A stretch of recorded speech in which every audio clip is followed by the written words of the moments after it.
Hello there, this is the Atlas of Railway Stations Closures 2nd edition. This has quite a lot of pages, 151. I won't show you all of them because it's quite a lot. I'll just read a bit about the introduction. It says, "It has been long held belief by those with a passing interest in the railway history that Dr. Richard Beecham, chairman of British Railways in the early 1960s, was responsible for the closure of a large percentage of the UK rail network following the publication of his report in March 1963. It was in an attempt to dispel this myth that this book took shape.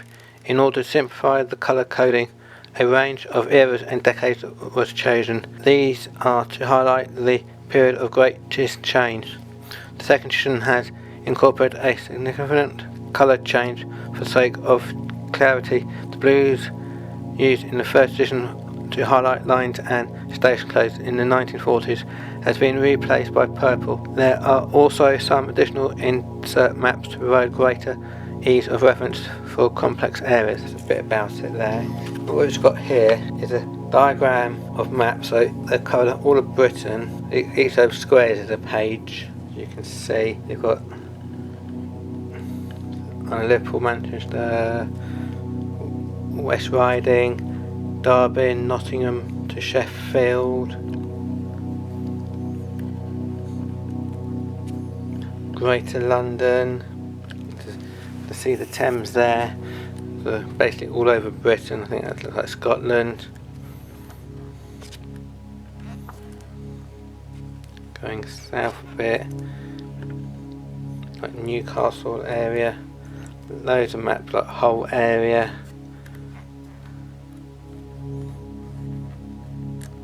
East Anglia, you kind of Birmingham district kind of area, so it's just all the different maps.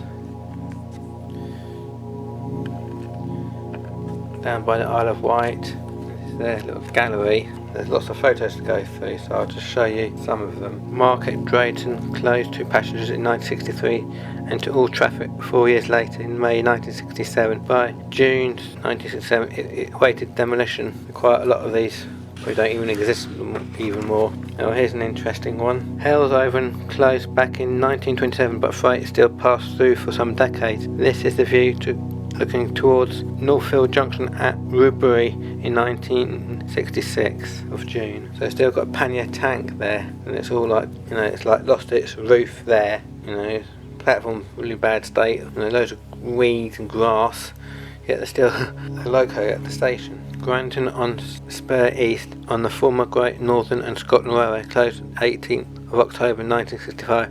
It is duplicated here 5 years later.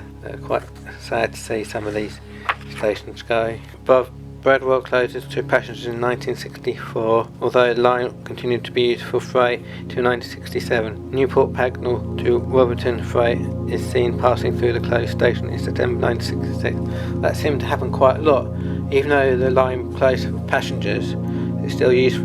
Lots of lines were used for freight for quite a few years later. So Loudwater was one of the two intermediate stations between Bourne End and High Wycombe that closed in 1970. The others was Mulburn Green. Festingnog station on the ex-GW line from Blaenau to Bala Junction is passed here looking towards Bala in August 1964. The station had closed 4 years earlier.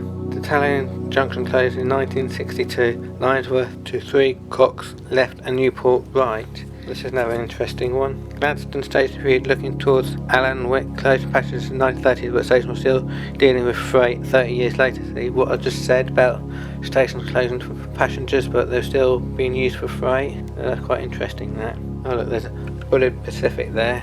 August 64, big engine, small train, even fewer passengers. The station at Tower Hill has lost its passenger service at the autumn of 66. Now this is a list, I won't go through them all, of the railway companies like Aber, spelled A-B-E-R, Aberdeen, AD, Alexandra, Newport in the South Wales Railway, BP, Bolton and Preston, CAM, Cambridge, CB, Chesterton, Birkenhead, CMDP, Cleobury, Mortimer and Ditton Prior, so quite a lot of these you probably wouldn't have heard.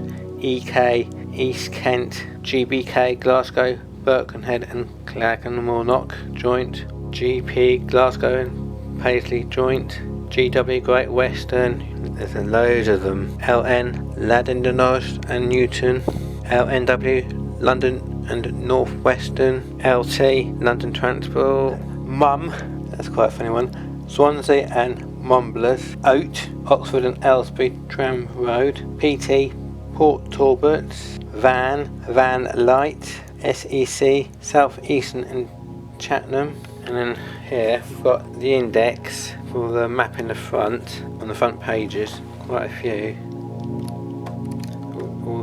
Telling you what pages, what names they are and what location they are. Millersdale, mid, page 15, A5, 0603, 1967. And I think the line actually closed in 1968, so maybe the station closed 1 year before. So what did we say? Page 15, so go back to page 15, A5, right up here. Just there where my finger is. That's the Monsell Trail right there. That little red line just there.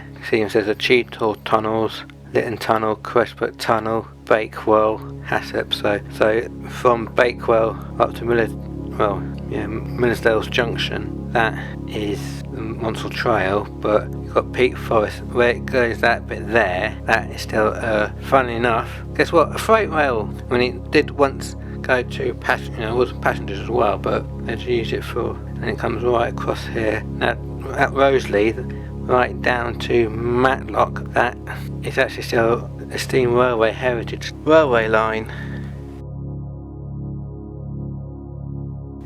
It starts at Roseley, always goes down to Matlock. Like, you've got Darlydale there, but I don't think they'll be open now during this pandemic. But I mean, there is talk of them reopening this line, but I mean, there's been talking about it for the last 10 years, and it's all been talk, no action at the moment. But they do at some point want to reopen this line going all the way to Buxton, but we'll have to and see. Just there is a Haddon Tunnel, great little line, pity it closed. So anyway, that's Atlas of Railway Station Closures, second edition, £25. Yep, £25. If you enjoyed my little review of this book, so take care, don't pass by without subscribing, and I'll see you in my next video. Thanks for watching, take care, thank you, bye.